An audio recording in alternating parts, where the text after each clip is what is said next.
نبی صلی اللہ علیہ وسلم کے دور میں منافقین فجر کی نماز کو آتے تھے اپنی نفاق کو ثابت کرنے کے لیے. اللہ اکبر.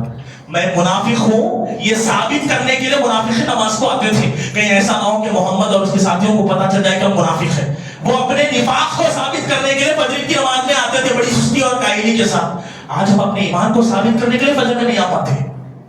کہیں ہمارے اندر بھی تو نفاق نہیں آ گیا؟ کہیں ہم بھی تو منافق نہیں ہو گئے؟ کیا کافروں کی منافقوں کی قربانی قبول ہوگی؟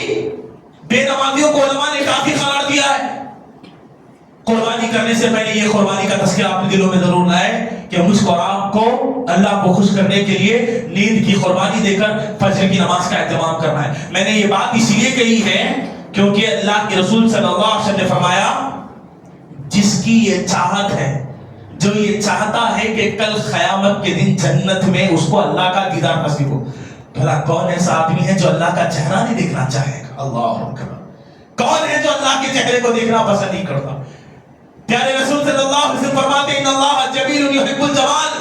تمہارا رب بہت خوبصورت ہے، وہ خوبصورتی کو پسند کرتا ہے. کون ہے جو اپنے رب کے چہرے کو دیکھنا نہیں پسند کرتا؟ اللہ کی قسم، رب کی ربوبیت کی قسم، نعمتوں میں سب سے بڑی نعمت اللہ کے چہرے کا دیدار ہے جو جنت میں ہوگا.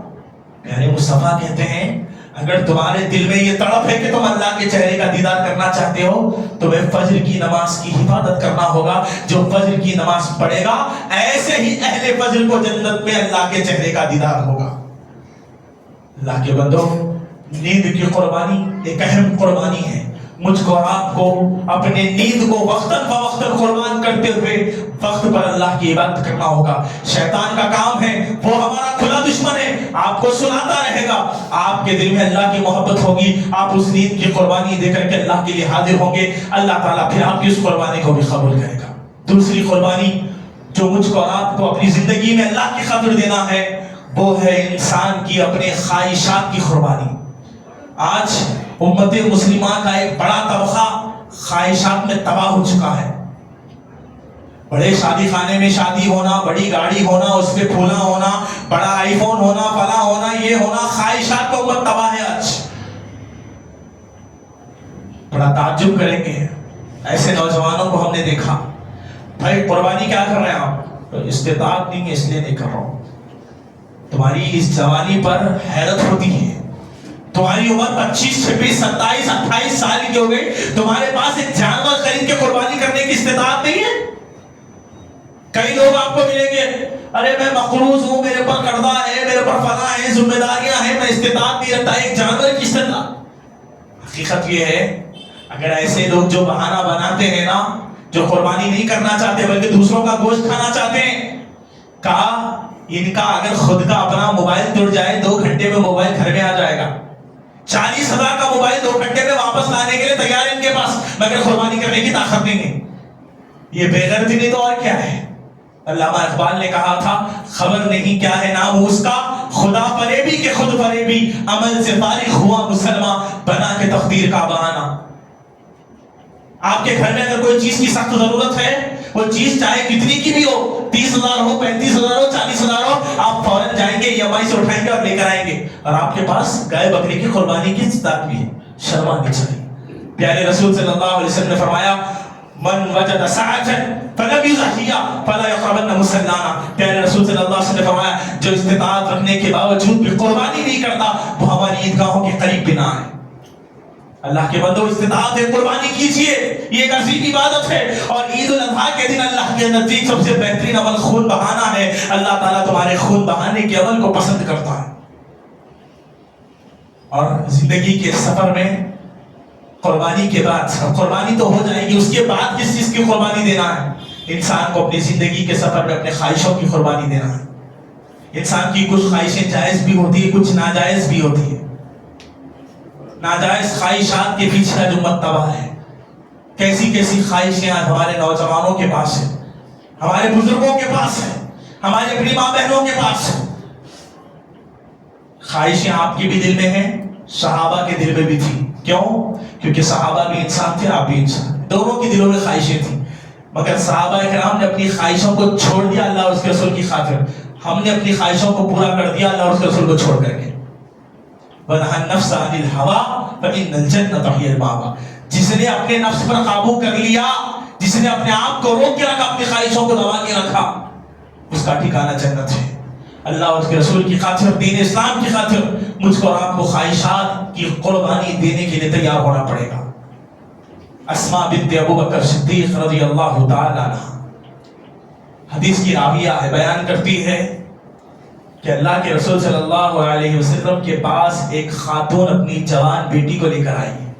ایک خاتون اپنی جوان بیٹی کو لے کر رسول اللہ کے پاس آئی، کہا اللہ کے رسول یہ میری جوان بیٹی ہے، چیچک کی بیماری کی وجہ سے اس کے سر کے بال جھڑ گئے، میری بیٹی نوجوان ہے، بڑی خوبصورت ہے، مگر سر پہ بال نہ ہونے کی وجہ سے اس کے رشتے نہیں آتے، یہ معیوب نظر آتی ہے، اس میں عیب نظر آتا ہے۔ اے اللہ کے رسول میری بیٹی کے دل میں ایک تمنا ہے، وہ آپ سے اجازت لینے کے لیے آئی ہے۔ خواہشات ہمارے دلوں میں بھی ہے، صحابہ کے دلوں میں بھی تھی۔ اس نوجوان لڑکی کے دل میں خواہش تھی، وہ خواہش کو رسول اللہ کے سامنے رکھنے لگی، یا رسول اللہ میں نوجوان ہوں، خوبصورت ہوں، مگر چیچک کی بیماری کی وجہ سے جو سر کے بال جھڑ گئے، میں گنجی ہو چکی ہوں، میرے اندر عیب نظر آتا ہے، میرے لیے رشتے نہیں آتے، میری ایک خواہش ہے، آپ اجازت دے دیجیے۔ پوچھا رسول اللہ نے کیا تمنا ہے، کیا آرزو ہے؟ اس خاتون نے کہا یا رسول اللہ آپ اجازت دے دیجئے کہ میری بیٹی مصنوعی بال، ڈپلیکیٹ بال اپنے سروں پر لگا لے، جس کو وگ کہا جاتا ہے۔ ہمارے یہاں بہت ساری عورتیں شادی بیاہ کے موقع پر بال چھوٹے ہونے یا جھڑنے کی وجہ سے وگ پہنتی ہے، ڈپلیکیٹ مصنوعی بال لگاتی ہے۔ اللہ کے رسول میری بیٹی کو آپ اجازت دے دیجیے۔ رسول اکرم صلی اللہ علیہ وسلم نے کہا لعن اللہ الواسلہ والمستوسلہ، اللہ کی لعنت ہوتی ہے ڈپلیکیٹ بال بنانے والی پر اور لگانے والی پر، یہ اللہ کی لعنت کا سبب ہے۔ اللہ پسند نہیں کرتا کہ کوئی عورت اپنی خواہشات کو پورا کرنے کے لیے نقلی بالوں کا استعمال کرے، اس پر اللہ کی لعنت ہوتی ہے، بنانے والے پر، لگانے والے پر۔ اتنا سننا تھا، وہ نوجوان لڑکی کہتی ہے یا رسول اللہ اگر اللہ کی یہی چاہت ہے، اگر اللہ کی یہی خواہش ہے کہ میں زندگی بھر بغیر بالوں کے رہوں، تو پھر میں اپنی خواہش کو قربان کر کے اللہ کی خواہش کو ترجیح دیتی ہوں، زندگی بھر بغیر بالوں کے رہوں گی۔ اسماء بنت ابو بکر کہتی وہ عورت اپنی بچی کو لے کر کے چلی گئی، موت آ گئی اس لڑکی کی، مگر اس نے کبھی بھی اپنے سر پر اپنی خواہش کو پورا نہیں کیا۔ ہم دنیا میں آئے رب چاہی زندگی گزارنے کے لیے، من چاہی زندگی گزارنے کے لیے نہیں۔ مائی لائف مائی وش نہیں ہوتی ہے، یہ آپ کی زندگی نہیں ہے، اللہ نے مختصر زندگی دی ہے، اس کی خواہشوں کو پورا کرنا ہے، اور اللہ کی خواہشوں کو پورا کرنے کے لیے ہمیں اپنی تمام خواہشوں کو چھوڑنا پڑے گا۔ آج خواہشات کے نام پر آج امت کس طرح تباہ ہے۔ 99% گھر حیدرآباد کی سرزمین پر بتا رہا ہوں اللہ بڑے دعوے کے ساتھ، محض اپنی خواہشات کو پورا کرنے کے لیے امت آج شادی کرتی ہے تو سود کے پیسوں سے، اگر آج موبائل فون خریدتی ہے تو سود کے پیسوں سے، گھر میں کوئی چیز لاتی ہے تو سود کے پیسوں سے، بس اپنی خواہشات کو پورا کرنے کے لیے امت سود میں تباہ ہے۔ اللہ اور اس کے رسول کی خواہش کا احترام، اس کی فرمانبرداری ہمارے دلوں سے نکل گئی۔ اللہ کے بندو تم حرام کاری کرو اور یہ سمجھو کہ تمہاری قربانی قبول ہوگی، یہ تصور بھی نہ کرو۔ لوگ کہتے ہیں تم جانور خرید کر لاؤ تو جانور میں کوئی عیب نہیں ہونا چاہیے۔ رسول اللہ صلی اللہ علیہ وسلم نے کیا فرمایا، جب تم اللہ کے لیے جانور ذبح کرو تو بیسٹ کوالٹی کا جانور ہو، اچھا جانور ہو، اس میں عیب نہ ہو، لگڑا نہ ہو، کان کٹا ہوا نہ ہو، فلاں نہ ہو، جانور عیب دار نہیں ہونا چاہیے۔ معلوم کیا ہے، جانور تو ہم بے عیب لاتے ہیں، قربانی کے جانور میں کوئی عیب نہیں ہے، عیب ہے قربانی کرنے والے کے اندر، وہ ریاکار بھی ہے، وہ جھوٹا بھی ہے، وہ بے نمازی بھی ہے، وہ حرام خور بھی ہے، اس کے اندر لاکھوں عیب ہے، اور یہ تصور کرتا ہے کہ میرا بے عیب جانور ہے تو جانور کی قربانی قبول ہو جائے گی، نہیں ہو سکتی۔ اللہ کے بندو آپ صحابہ کی، انبیاء کی تاریخ پڑھو، انہوں نے کس طرح اپنے آپ کو اللہ کے حوالے کر دیا تھا۔ اللہ کے حوالے کر دو، ہم دنیا میں اللہ کی مرضی کے مطابق جینے کے لیے آئے ہیں، اللہ کی خاطر جو جو چیز کی جب جب قربانی کرنا ہوگا کرنے کے لیے تیار ہو جاؤ، تب جا کر کے اللہ تعالیٰ تم سے اس جنت کا وعدہ کرتا ہے جس کے نیچے نہریں بہ رہی ہوگی۔ الہ العالمین سے دعا ہے کہ اللہ تعالیٰ ہم تمام کو اللہ کی خاطر ہر اس چیز کو قربان کرنے کی توفیق عطا فرمائے۔ الہ العالمین ہمیں اپنے نفس کی، اپنے جان کی، اپنے مال کی پرواہ کیے بغیر تجھ کو راضی کرنے والے اعمال کرنے کی توفیق عطا فرمائے۔ اے اللہ ہمیں اپنے نیند کی قربانی دے کر کے نمازوں کی حفاظت کی توفیق عطا فرمائے. اے اللہ ہمیں اپنے خواہشات کو چھوڑ کر تیرے خواہشوں کی پرواہ کرنے کی توفیق عطا فرما.